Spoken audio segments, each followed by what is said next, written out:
इस वीडियो के माध्यम से बताते हुए बिहार वालों को बड़ी खुशखबरी देना चाहते हैं। हम आपके साथ 5 दिन तक रहेंगे।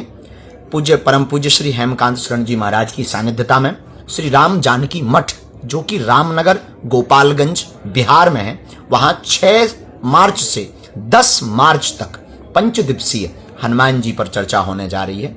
हमें सौभाग्य मिला है कथा करने में। उन्होंने खुद ब खुद घोषणा किया है कि 6 मार्च से लेकर 10 मार्च तक पावन पवित्र पावनी कथा रूपी गंगा इस गोपालगंज की पावन पवित्र भूमि श्री रामनगर के राम जानकी धाम से प्रवाहित होगी। पिछली बार जब ये हल्ला हुआ था तो कुछ राजनीतिक जो नेता हैं उन लोगों ने ये बातें कही थी कि अगर धीरेन्द्र कृष्ण शास्त्री आते हैं तो पटना एयरपोर्ट पर ही हम उनको रोक देंगे, नहीं जाने देंगे। धर्म को आगे बढ़ाने में कौन काम करता है? भारतीय जनता पार्टी। मोदी योगी जय श्री राम, सीधा आदम खुला चैलेंज है। जिसको रोकना विपक्षी है वो भी जय श्री राम, उसको स्टेज पर चढ़ जाएंगे, औकात नहीं किसी को जय श्री राम। ये कहते हैं, ये कह रहे हैं कि बीजेपी जो है कि सनातन धर्म को बढ़ाती है और कोई पार्टी नहीं बढ़ाती। और पार्टी कौन बढ़ाता है बताइए हमारे को, जो बढ़ा रहा है तो। और मैं एक ही बात कहूंगा कि जीत गया है सत्य सनातन, जीत गया है सत्य सनातन। विजय अयोध्या धाम की और गर्व से बोलो राम के वंशज, जय जय जय श्री राम। क्या उनको कहेंगे कि भगवान के दरबार में आए, माथा टीके, आप लोग भी आगे बढ़ सकते हैं जो हमारे विपक्षी हैं। और नहीं तो सनातन के विरोध करेंगे तो जाए बांग्लादेश पाकिस्तान जाए, कोई दिक्कत नहीं है। चलिए, बिहार के गोपालगंज के धरती पे हमारे देश के महान कथावाचक जिनका नाम धीरेन्द्र कृष्ण शास्त्री है, उनका आगमन होने वाला है। आपको बता दें कि 6 मार्च से और 10 मार्च तक उनका जो है कि हनुमत कथा होगा और जो है कि दिव्य दरबार भी लगेगा। और इधर आपको दिखा दे जो है कि जोरों शोरों से तैयारी जो है हो रहा है। आपको बता दें कि ये जो जमीन है पूरे 60 एकड़ का जमीन है और यहाँ पे श्रद्धालुओं की जो है कि कम से कम 10 से 20 लाख की जो है कि व्यवस्था की गई है। हमारे पीछे जो है कि आप देख सकते हैं दो महान पुरुष हैं और हम इनसे भी जान लेते हैं और यहाँ पे क्या क्या और भी व्यवस्था है, यहाँ पे लोगों की क्या व्यवस्था है, हम ये भी जान लेते हैं। सारी चीज़ों पे बात करेंगे। सबसे पहले तो स्वागत है आपके चैनल के माध्यम से। मैं पूरे भक्तजनों को हार्दिक अभिनंदन करता हूँ कि वो आएँ और इस हनुमत कथा का श्रवण करें। कुछ दिन पहले जो है कि कैंसर के अस्पताल का जो है कि उद्घाटन होता है, उसके बाद से उनका पहला जो है कि कथा बिहार के गोपालगंज के धरती पे होता है। तो इसके लिए क्या कहिएगा? अब कथा तो कहीं भी, कथा रूपी गंगा तो कहीं भी प्रवाहित हो सकती है। और मैं तो धन्यवाद देना चाहूँगा धीरेन्द्र शास्त्री जी को कि उनके मन मस्तिष्क में गोपालगंज की पुनः भूमि है ना जागृत हो गई और उनके मन मस्तिष्क में विचार आया कि चलना चाहिए बिहार की भूमि पर। क्योंकि अभी पटना के करीब में ही है ना आए थे है ना, वहाँ भीड़ इतनी इकट्ठा हो गई थी जो नियंत्रण से बाहर थी, लेकिन फिर भी नियंत्रण हो गया। एक पुकार, सनातन की पुकार वो करते जा रहे हैं है ना, और राम कथा रूपी गंगा और हनुमत कथा रूपी गंगा का प्रवाह कर रहे हैं और उसमें सारे भक्तजन गोता लगा रहे हैं। केवल एक ही बात तो बता रहे हैं कि रामचरितमानस में रखकर आदर्शों में ढलना होगा, रामचरितमानस में रखकर आदर्शों में ढलना होगा और चले राम के पद चिन्हों पर अब इतिहास बदलना होगा। जय श्री राम, जय श्री राम। देखिए, और यहाँ पे आपको बता दें, अच्छा जैसे आपने कहा कि बिहार के राजधानी पटना में इसके पहले जो है कि धीरेन्द्र कृष्ण शास्त्री जी आए थे, वहाँ पे जो है कि इतना भीड़ हो गया था कि जो है कि पैर रखना भी मुश्किल हो गया था। तो क्या लगता है यहाँ पे अगर वो आते हैं, उतना भीड़ होता है, तो क्या यहाँ पे के प्रशासन वगैरह क्या कुछ व्यवस्था होगी? गोपालगंज की भूमि बहुत सजग भूमि है और यहाँ की प्रशासन की जो टीम अभी आई है और जिस तरह लगी है और यहाँ के जो नौजवान साथी जिस तरह कार्यरत हैं, इससे लगता है कि कहीं कोई समस्या आने वाली नहीं है। और बड़ी सुंदर ढंग से कथा होगी और आप 5 दिनों तक 6 मार्च से लेकर 10 मार्च तक कथा का श्रवण करें। अच्छा, एक बात बताइए, इसके पहले भी पिछले साल भी इस चीज़ों का जो है कि सारी जोरों शोरों से तैयारी हुआ था, लेकिन पिछली बार जो है कि वो नहीं आए थे। लेकिन इस बार क्या अपने वो वीडियो खुद वो जो है कि वीडियो में बोले, तो क्या इस बार लोगों को विश्वास है कि जो लोग उम्मीद लगाए हैं तो उन लोगों को क्या दिलासा दीजिए, क्या वो सही में आएंगे? जी जी, श्री 1008 श्री हेमंत शरण जी महाराज जी के मुखारबिंद से मैंने सुना भी है ना, चर्चा भी किया कि क्या ऐसा पंडाल बना रह जाएगा, क्या नहीं आ पाएंगे। लेकिन ऐसी बातें नहीं है, केवल अब की बार चर्चा ही है ना। बागेश्वर धाम सरकार श्री धीरेन्द्र शास्त्री जी की वो आ ही रहे हैं और खुद ब खुद आप सुने भी होंगे चैनलों के माध्यम से है ना, उन्होंने खुद ब खुद घोषणा किया है कि 6 मार्च से लेकर 10 मार्च तक पावन पवित्र पावनी कथा रूपी गंगा इस गोपालगंज की पावन पवित्र भूमि श्री रामनगर के राम जानकी धाम से प्रवाहित होगी। अच्छा, एक बात बताइए, आजकल के जितने भी कुछ युवा हैं, कुछ लोग हैं, वो कहते हैं कि साधु संत और जो है कि पंडितों को बुलाने से क्या विकास होगा, क्या फ़ायदा है? अच्छा, एक बात मैं आपको अवगत करा देना चाहूँगा। यह पूर्व काल में देश किसका था? देश तो संतों का ही था, क्योंकि जब तक संत परंपरा रही, जब तक सन्यासी परंपरा रही, तब तक हमारी सनातन संस्कृति बची रही। और जिस दिन से हम अपनी सनातन संस्कृति से दूर हुए और संतों पर हमने लांछन लगाना शुरू कर दिया, संतों को दूसरी दृष्टि से देखना शुरू कर दिया, उस दिन से देखिए जिस अखंड भारत का सपना हमने देखा था, क्या वह अब अखंड रहा?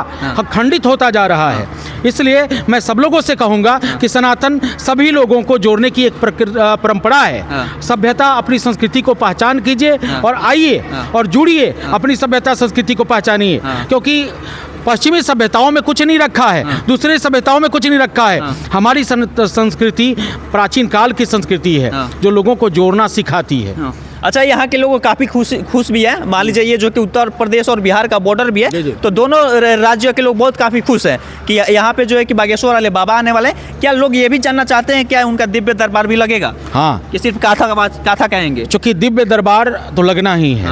5 दिवसीय श्री हनुमत कथा होगी ही, और मध्यांतर में है ना कभी घोषणा की जाएगी एक दिव्य दरबार भी लगना है। और चूंकि सटे ही लगभग 5 किलोमीटर की दूरी पर उत्तर प्रदेश की सीमा पड़ती है, तो उत्तर प्रदेश के लोग भी बहुत खुश हैं, है ना। उन लोगों से भी मैंने पूछा था, चूंकि अभी राम जानकी धाम में कई राज्यों के भी लोग आए हैं, है ना, और उन्होंने अपना आसन जमाया है कि महाराज जी की पावन पवित्र कथा इस भूमि से प्रारंभ होगी। अच्छा, पिछले बार जो है कि श्री अनिरुद्धाचार्य जी महाराज भी आए थे और बड़े बड़े संत भी आए थे, तो इस बार क्या सिर्फ धीरेन्द्र कृष्ण शास्त्री आएंगे कि और भी संत आ सकते हैं? नहीं, संतों का समागम होगा। क्योंकि संत तो पूरे देश विदेश के जितने भी संत हैं, है ना, जिनको बता दिया गया और जिन्होंने सुना है, तो संत तो वहाँ चले जाते हैं। जहाँ राम कथा हो, जहाँ हनुमत कथा हो, जहाँ हरि की चर्चा हो, वहाँ तो संतों का समागम अवश्य होता ही। बिल्कुल बिल्कुल। और ये भी सुना गया है ये जो मठ था कुछ दिन पहले जो है कि खंडहर था, लेकिन अभी पिछले वर्ष जो है कि इसका जो है कि मतलब जो चीज़ें भी हुई थी, पूजा पाठ वगैरह सारी चीज़ें जो किया गया था, उसके वजह से जो है कि काफ़ी लोग जो है कि इस मंदिर को जान भी गए। तो उसके लिए क्या कहिएगा? मैं तो सबसे ज़्यादा धन्यवाद देना चाहूँगा, है ना। ये गोपालगंज की पावन पवित्र भोरे प्रखंड की यह धरा जो रामनगर है ना, जहाँ राम जानकी धाम बना है, आपके अंदर ऐसी भावना जागृत हुई जिसने अपने सभ्यता संस्कृति को पहचाना, और देवत्व जब आपके अंदर हृदय में घर कर गया तो आप राम के पथ पर चल पड़े। आपको हनुमान जी की प्रेरणा मिली और आपने राम जानकी धाम का पावन मंदिर आपने बना दिया। इसलिए हृदय से धन्यवाद, यहाँ के लोगों को धन्यवाद देना चाहिए। अच्छा, एक बात बताइए, पिछली बार जब ये हल्ला हुआ था, आपसे हम ये सवाल पूछना चाहेंगे, पिछली बार जब ये हल्ला हुआ था तो कुछ राजनीतिक जो नेता हैं उन लोगों ने ये बातें कही थी कि अगर धीरेन्द्र कृष्ण शास्त्री आते हैं तो पटना एयरपोर्ट पर ही हम उनको रोक देंगे, नहीं जाने देंगे। देखिए, जय श्री राम। वो जो रोकने की बात करते हैं ना, राम का रथ, कृष्ण का रथ, शिव का रथ, रोकता है कौन है? जो विरोधी है वही नहीं रोक सकता है। कंस और रावण, भस्मासुर, यही सब रोक सकते हैं। किसी को औकात नहीं रोकने का। साधु संत का रथ कौन रोका? एक बार लालू जी रोके, कहाँ जाके गिर गए। राम रथ रोके थे, क्या हाल हो गया। तो ये सब काम नहीं है। जिनको आना है बाबा के दरबार में आए यहाँ पर, और अपना जो भी मनकामना है मांगे, सब पूरा हो जाएगा, उसमें कोई दिक्कत नहीं। विरोध नहीं करना चाहिए। साधु संत का, सनातन का विरोध नहीं करना चाहिए। हमारा मर्जी है, हम ये बाबा को वो बाबा को बुला रहे हैं, तुम्हारे अंदर औकात है, तुम भी किसी को बुलाओ, हम लोग विरोध नहीं करेंगे। हम लोग क्यों विरोध करेंगे? लेकिन लोग कहते हैं कि धीरेन्द्र कृष्ण शास्त्री जो है आते हैं और जो है कि जो कथा कहते हैं उससे कोई फायदा होने वाला नहीं है। और फायदा क्यों नहीं है? फायदा सनातन का है। जो कह रहा है ना वो मूर्ख है। उसको क्या कहे, जानवर ठीक बाकी वो ना ठीक, इसलिए कि जानवर को हम लोग बांध देते हैं और उसको इधर से कपड़ा इधर घूम जाओ तो घूम जाते हैं। लेकिन धर्म को राजनीतिक से क्यों जोड़ा जाता है? ये तो गलत बात है नू। और ये बताइए, धर्म को आगे बढ़ाने में कौन काम करता है? भारतीय जनता पार्टी, मोदी, योगी, जय श्री राम, सीधा आदम, खुला चैलेंज है। जिसको रोकना, विपक्षी है वो भी जय श्री राम, उसको स्टेज पे चढ़ जाएंगे, औकात नहीं किसी को जय श्री राम। ये कहते हैं, ये कह रहे हैं कि बीजेपी जो है कि सनातन धर्म को बढ़ाती है और कोई पार्टी नहीं बढ़ाती। और पार्टी कौन बढ़ाता है बताइए हमारे को, जो बढ़ा रहा है तो आप लोग देख रहे हैं बढ़ा रहा है कोई पार्टी? जो भी हमारे मीडिया भाई हैं बता दीजिए कि कौन आगे बढ़ा रहा है? कोई नहीं बढ़ा रहा है। वो मोदी जी के पास जाइए, कोई भी स्टेज बना हुआ जय श्री राम, भारत माता की जय, वंदे मातरम, सब हो जाता है, हिंदू राष्ट्र की जय, ये हो जाएगा। बाकी और कोई चढ़ जाइए किसी पार्टी के पास तो नहीं होता। नहीं, वो तो लगता है सब मुसलमान बने हुए हैं। ऐसे होता है। मेरे हिसाब से जो मुसलमान भाई हैं वो भी अच्छे हैं, उसमें भी आके देखिए इनके साथ भी बहुत जुड़े हुए हैं, इनके साथ और भारतीय जनता पार्टी के साथ भी हैं, अच्छा वोट दे रहे हैं, ऐसे कोई दिक्कत नहीं है। जो अच्छे मुसलमान हैं ना उसको भारतीय जनता पार्टी रक्षा करता है, कहीं दिक्कत नहीं। बताइए कहाँ दंगा फसाद हो जाता है, वो लोग बोलते हैं कि भारतीय जनता पार्टी हिंदू मुस्लिम करता है, हिंदू मुस्लिम नहीं करता है, पूरे समाज का और पूरे विश्व का वो एक करना चाहता है। और कोई पार्टी है एक करने वाला? कोई नहीं है। लोग तो विरोध करने दीजिए, यहाँ पे भी आ रहे हैं तो लोग विरोध नहीं कर रहा है कि उनको आने से क्या हो जाएगा। सनातन धर्म में ये है कि सबको लेकर चलता है, सनातन धर्म सबको पूरे विश्व का एक करना है। तो कैसे होगा? हम मुसलमान को धर्म है वो अपना करें, हम अपना करते हैं, हम उनको धर्म के नहीं विरोध करेंगे, नहीं वो हमारा धर्म के विरोध कर। बाकी हमारा जो मंदिर है तोड़ कर वो मस्जिद बना हुआ है, उसको तो हम मंदिर बनाएंगे। हाँ, वो यहाँ पर मस्जिद बना दिया है ना, उसको हम नहीं तोड़ेंगे। बाकी मंदिर तोड़ कर मस्जिद बनाए उसको तो फिर हम मंदिर बनाएंगे। चलिए, हम दिक्कत नहीं है। चलिए बिल्कुल। और हम ये जानना चाहेंगे यहाँ के व्यवस्थाओं को लेकर के आप लोगों के मन में क्या ख्याल आ रही है? व्यवस्था तो बड़ी सुंदर व्यवस्था दिख रही है ना।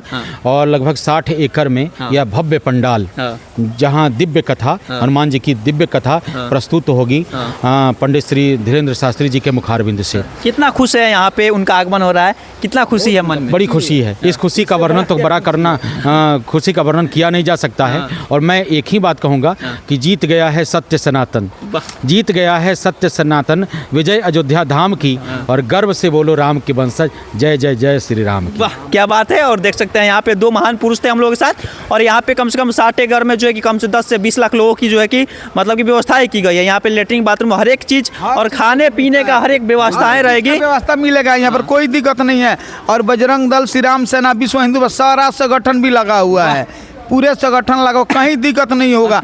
अब ये कोई चाहे कि यहाँ पर हम कोई ऐसा विरोध कर दे चाहे कुछ कर दे तो वो चीज़ होने वाला नहीं है, यहाँ पर कभी नहीं होगा। यहाँ पे एक चिड़िया नहीं आ सकती है, जितना विरोध जिसको जो करना है करे, कुछ नहीं होने वाला।